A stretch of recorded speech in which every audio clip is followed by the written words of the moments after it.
Hello అండి. ఈరోజు hair tonic ఎలా ప్రిపేర్ చేయాలో చూద్దాము. ఇది మెయిన్గా హెయిర్ ఫాల్ ఉన్న వాళ్ళకి, హెయిర్ గ్రోత్ లేని వాళ్ళకి అండ్ డల్గా ఉండే వాళ్ళకి యూస్ అవుతుంది. ఇందులో నేను రోజ్మెరీ యూస్ చేస్తున్నాను. దీనివల్ల హెయిర్ గ్రోత్ ఉంటుంది అండ్ డాండ్రఫ్ రెడ్యూస్ అవుతుంది. పెరిల్లా సీడ్స్ వల్ల స్కాల్ప్ అనేది హెల్తీగా ఉంటుంది. దీంట్లో ఒమేగా 3 ఉంటుంది. అండ్ మిక్స్డ్ స్ప్రౌట్స్ వల్ల బ్రేకేజ్ తగ్గుతుంది. దీంట్లో ప్రోటీన్ ఉండటం వల్ల హెయిర్ గ్రోత్ అనేది కూడా యూజ్ అవుతుంది. గ్రీన్ టీ తీసుకుంటున్నాను, హార్స్టైల్ లీవ్స్ తీసుకుంటున్నాను. వీటి వల్ల ఏంటంటే హెయిర్ స్ట్రెంగ్తన్ అవుతుంది అండ్ హెయిర్ గ్రోత్కి కూడా యూజ్ అవుతుంది. దీన్ని ఒక 15 to 20 minutes స్టవ్ మీద పెట్టి లో ఫ్లేమ్లో మరిగించుకోవాలి.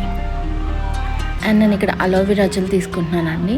దాంతోపాటు పైన మెన్షన్ చేసిన ఇంగ్రీడియంట్స్ యూజ్ చేస్తున్నాను. ఈ టానిక్ని మార్నింగ్ కానీ నైట్ కానీ తలపైన స్ప్రే చేసుకొని లైట్గా మసాజ్ చేయండి. షాంపూ చేయాల్సిన అవసరం లేదు. ఇది కంటిన్యూస్గా యూజ్ చేస్తే మీరు 1 month, 1.5 monthలోనే డిఫరెన్స్ అనేది అబ్జర్వ్ చేయొచ్చండి. హెయిర్ గ్రోత్ అనేది బాగుంటుంది అండ్ డాండ్రఫ్ ఇష్యూస్ ఉన్న వాళ్ళకి కూడా ఇది బాగా యూజ్ అవుతుంది. దీంట్లో tea tree oil and rosemary oil ఇవన్నీ యూజ్ చేసాం కదా, సో డాండ్రఫ్ ఉన్న వాళ్ళకి కూడా ఇది బాగా యూజ్ అవుతుంది.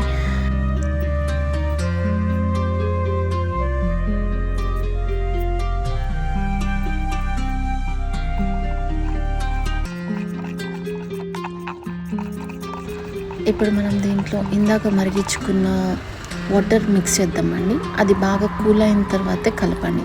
వేడిదైతే కలపద్దు. అంతా కలిపి బాగా మిక్స్ చేసుకొని ఒక స్ప్రే బాటిల్లో పోసి పెట్టుకోండి.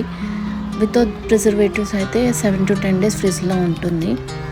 విత్ ప్రిజర్వేటివ్ అయితే 2 to 3 months ఈజీగా ఉంటుంది. So please give it a try. Thank you.